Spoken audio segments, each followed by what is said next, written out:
না, ঘরের ভিতর টয়লেট, ঘরের ভিতরে পাকঘর, এরকম কিছু একটা করে দাও, ঘরটা টাইলস করে দাও। ঠিক আছে? আমি যখন গিয়েছিলাম, যে কি বলবো লজ্জার কথা, কোনো ঘরে দরজা ছিল না। মানে মেইন দরজা ছিল। রুম ছিল ৪ টা। ৪ টা রুমে কোনো দরজা ছিল না। সব পর্দা ছিল। মানে তখন বাড়ি নতুন বানাচ্ছে? না। তাইলে? উনার বোনের হাসব্যান্ড সবাই এভাবেই বসবাস করতেছে। আমি এটা মেনে নিতে পারি নাই। যে এটা কেমন কথা?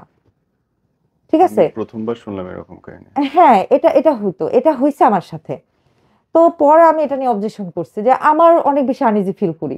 আমি নরমালি শুয়ে থাকি, মেয়ে মানুষ। হঠাৎ করে কেউ একজন ঢুকে যায়। হুম। ঠিক আছে? ইভেন কি এমনও হইছে যে উনার নিজের বোন আমার ঘরে এসে ড্রেস চেঞ্জ করতেছে, নিজের ভাই ঢুকে গেছে। এমনও মনে করেন আপত্তিকর ঘটনা ঘটে গেছে। হুম। তো এটা কেন হলো? তোমরা পুরুষ মানুষ কাজ করো। এতটুকু পর্দা রাখতে পারো না মেয়েদের? তো আমি ঝামেলা করাতে, চিল্লাচিল্লি করাতে উনি আমাকে লোহার দরজাটা, সব ঘরেই লোহার দরজা লাগিয়ে দিছে, যেভাবে গ্রাম দেশে হয়।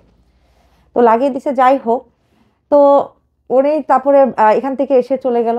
চলে যাওয়ার পরে তার সাথে আমার বনাবনতি তখন থেকে কিন্তু ছিল না। প্রথম থেকে আমার বুঝতে একটু সময় লাগছে যে কেন হচ্ছে না। তো আমি ফাইনালি দেখলাম যে সে আমার প্রতি অমনোযোগী।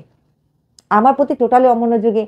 ওই বন্ধুর বউয়ের সাথে সে খুব নোংরা ভাষায় বিআইন, শালীন যে